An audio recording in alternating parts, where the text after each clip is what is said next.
दोस्तों, एक सवाल, क्या हो अगर एक नई नई शादी हुई जोड़ी हर छोटी छोटी बात पर लड़ती हो?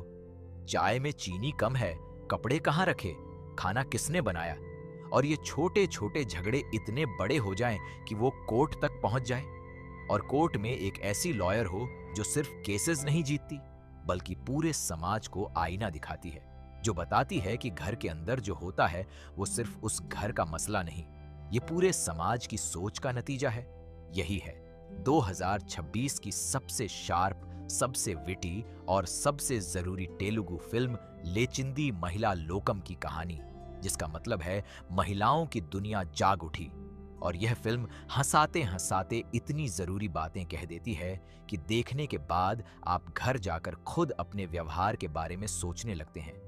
लक्ष्मी मानछू, अनन्या नागल्ला और श्रद्धा दास की यह तिकड़ी पर्दे पर जो करती है वो देखते बनता है। तो आइए शुरू करते हैं इस दिलचस्प और तीखी कहानी को बिल्कुल शुरू से। हैदराबाद का एक मिडिल क्लास इलाका। एक नई नई शादी हुई है आदित्य और रिया की। आदित्य का किरदार निभाया है श्रीरमा चंद्र ने। वो एक सॉफ्टवेयर इंजीनियर है, डिसेंट है, बुरा इंसान नहीं है, लेकिन वो उस कैटेगरी का इंसान है जो सोचता है कि घर का काम नेचुरली औरत का काम है। वो यह ओपनली नहीं कहता, लेकिन उसके हर बिहेवियर में यह असम्पशन बैठी हुई है। रिया का किरदार निभाया है अनन्या नगाला ने।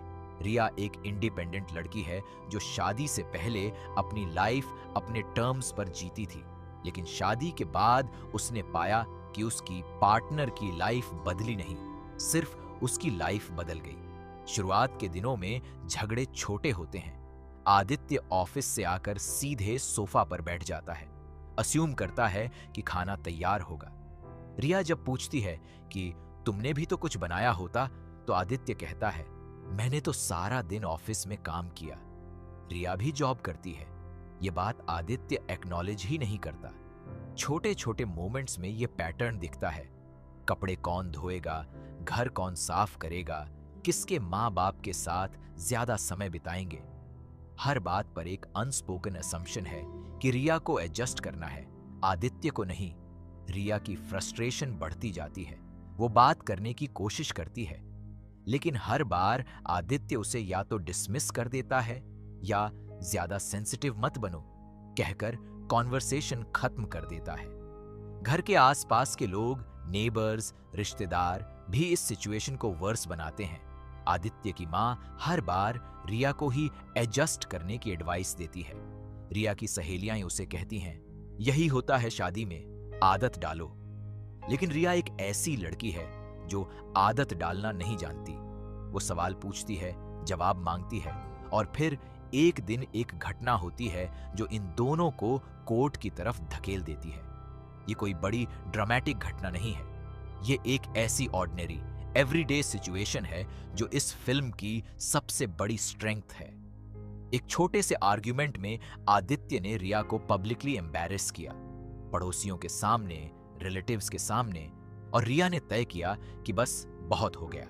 वो एक लॉयर के पास जाती है, और यहीं आता है इस फिल्म का सबसे पावरफुल किरदार, वो लॉयर जो रिया की केस लेती है। लक्ष्मी मंचू ने इस लॉयर का किरदार निभाया है, और लक्ष्मी मंचू का नाम ही इस किरदार की गारंटी है।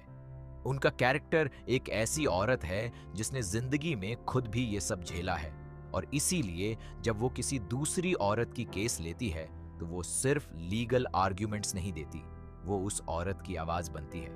लक्ष्मी मानछू ने इस रोल में जो कमांड दिखाई है, जो कॉमिक टाइमिंग है और जो इमोशनल डेप्थ है, वो इस पूरी फिल्म का सेंटरपीस है। कोर्ट की पहली हियरिंग में जो होता है वो बेहद एंटरटेनिंग है। आदित्य अपने लॉयर के साथ आता है, कन्विंड है कि रिया ज्यादा रिएक्ट कर रही है और यह केस कुछ नहीं है। लेकिन जब लक्ष्मी मानछू का कैरेक्टर कोर्ट में रिया की तरफ से बोलना शुरू करता है तो वो सिर्फ उस एक केस की बात नहीं करती, वो हर उस पैटर्न की बात करती है जो हर घर में होता है। वो अनस्पोकन रूल्स जो डिसाइड करती हैं कि घर में कौन ज्यादा काम करेगा, कौन ज्यादा सैक्रिफाइस करेगा और कौन हमेशा एडजस्ट करेगा। उनके डायलॉग्स इतने शार्प हैं कि कोर्ट में बैठे लोग, और सिनेमा हॉल में बैठे दर्शक दोनों को अपनी जिंदगी की झलक दिखती है। इस कोर्ट केस के इर्द गिर्द फिल्म 2 और विमेन की स्टोरीज बुनती है। श्रद्धा दास का किरदार एक ऐसी औरत है जो एक अलग तरह की सिचुएशन में है। उसकी शादी को कई साल हो गए हैं। उसके पति एक सक्सेसफुल बिजनेसमैन हैं। घर में पैसे की कोई कमी नहीं, लेकिन उसके अपने ड्रीम्स, उसके एम्बिशंस, एम्बिशंस, उसकी अपनी आइडेंटिटी, ये सब कंफर्टेबल लाइफ के नाम पर कहीं दब गई है। उसका पति बुरा नहीं है, वो लविंग है, केयरिंग है, लेकिन उसने कभी ये नहीं पूछा कि उसकी बीवी भी कुछ और चाहती है। श्रद्धा दस ने इस कॉम्प्लेक्स और न्यूआंस्ड कैरेक्टर को बेहद सेंसिटिवली प्ले किया है। और तीसरी स्टोरी है एक यंगर जनरेशन की लड़की की, जो अभी शादी के बारे में सोच ही रही है और जो देख रही है कि उसके आसपास की मैरिड विमेन के साथ क्या होता है। यह कैरेक्टर एक मिरर है जो ऑडियंस को दिखाती है कि यह पैटर्न्स कैसे जनरेशन टू जनरेशन कंटिन्यू होते हैं जब तक कोई उन्हें कॉन्शियसली ब्रेक न करे।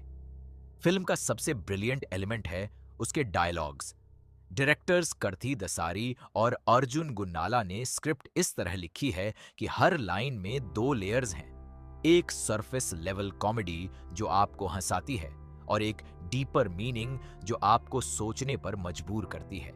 एक सीन में जब आदित्य कोर्ट में कहता है, मैं तो बस यही चाहता हूं कि घर में शांति रहे, तो लॉयर का जवाब है, शांति तब होती है जब दोनों कंफर्टेबल हों। सिर्फ एक तरफ से साइलेंस थोपना शांति नहीं होती। ये लाइन ऑडियंस को पल भर के लिए साइलेंस में ले जाती है और फिर तालियां बजती हैं। आदित्य का किरदार इस फिल्म में इंटरेस्टिंग है क्योंकि वो एक डिमेंशनल विलन नहीं है। श्रीरामा चांद्रा ने उसे एक ऐसे आदमी की तरह प्ले किया है जो जेन्युइनली कंफ्यूज्ड है, जो यह नहीं समझ पाता कि उसने क्या गलत किया।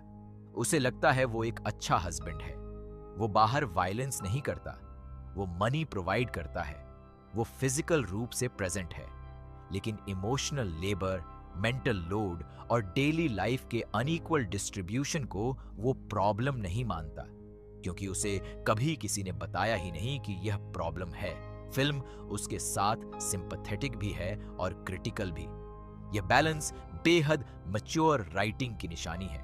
हारी तेजा और हेमा के सपोर्टिंग कैरेक्टर्स फिल्म में वो वार्मथ लाते हैं जो इसे सिर्फ एक मैसेज हैवी फिल्म होने से बचाते हैं।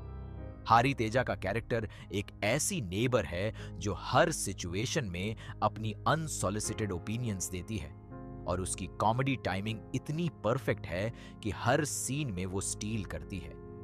हेमा का कैरेक्टर एक ओल्डर जनरेशन की समझदार औरत है जो एक्सपीरियंस से बोलती है। उनके सीन्स में एक इमोशनल डेप्थ है जो फिल्म को ग्राउंड करती है। फिल्म का क्लाइमैक्स कोर्ट में होता है, एक फाइनल हियरिंग जहां सारे आर्ग्यूमेंट्स, सारी इमोशंस, सारे अनस्पोकन ट्रूथ्स एक साथ सामने आते हैं।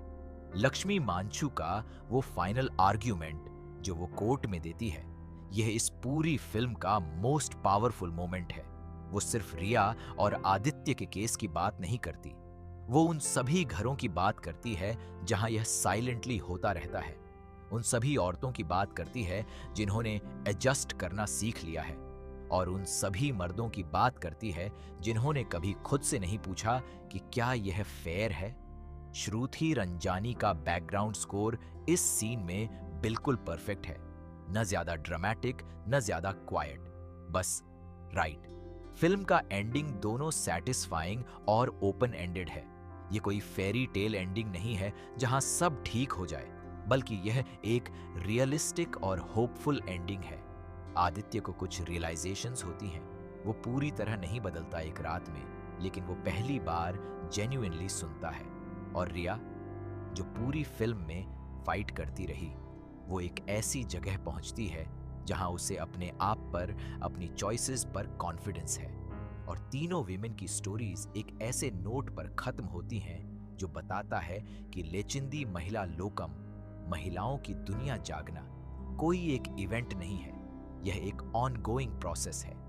लेचिंदी महिला लोकम एक ऐसी फिल्म है जो आपको एंटरटेन करती है, जेन्युइनली हंसाती है, लेकिन साथ साथ आपके दिमाग में एक ऐसा सीड बोती है जो घर जाने के बाद भी ग्रो करता रहता है। 111 मिनट की यह फिल्म 26 मार्च 2026 को थिएटर्स में रिलीज हुई और अब Amazon प्राइम वीडियो और सन NXT पर भी अवेलेबल है। अगर आप एक ऐसी तेलुगु फिल्म देखना चाहते हैं जो कॉमेडी के जरिए सच बोले, जो आपको हंसाए और सोचाए एक साथ, तो यह फिल्म आपके लिए है। कमेंट में बताइए, आपके घर में या आपके आसपास कौन सी ऐसी बात है जो नॉर्मल मानी जाती है लेकिन जो असल में फेयर नहीं है।